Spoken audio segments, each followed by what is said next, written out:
Paraguay es un país que no se destaca precisamente por sus altos niveles de lectura, especialmente de la población joven. A pesar de estas circunstancias, estudiantes del Colegio Experimental Paraguay-Brasil decidieron crear una academia literaria para leer, analizar textos y crear obras. A todos estos jóvenes les une el amor por las letras. Muy contentos y satisfechos muestran sus certificados que recibieron tras un año de aprendizaje.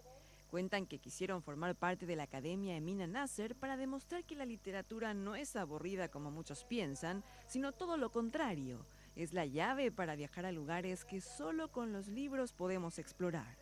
A diferencia de los años anteriores, que escribimos poemas, este año elegimos el género narrativo. Leímos muchos cuentos y los analizamos.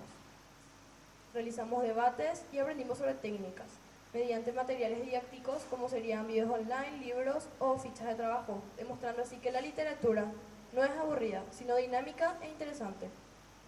La vida no es perfecta, ningún juego lo es. Todo depende de uno mismo. No existe una meta clara a la cual aspirar. Cada uno puede encontrar su propia razón de vivir, cambiar dicha razón o renunciar si así lo desea. Al final, todos compartimos el mismo destino, dando fin a nuestra existencia para el comienzo de otras nuevas generaciones. Pero aunque la vida sea difícil y bastante riesgosa, creo que es un juego que vale la pena jugar. Sangre Turquesa 3 contiene cuentos de terror, suspenso y hasta jocosos escritos por ellos mismos, como por ejemplo la trágica historia de un glotón.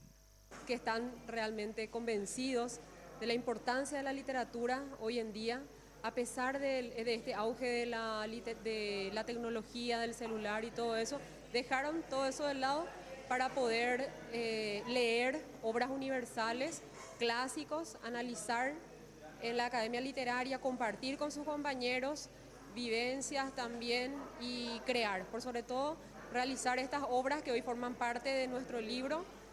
Datos del Ministerio de Educación indican que el nivel de lectura en nuestro país aumentó en los últimos años, pero el problema sigue siendo la comprensión de lo que se lee. Explican que lo ideal es que los alumnos del primer ciclo de la educación básica lean 4 libros al año y en el segundo ciclo, al menos 8 libros.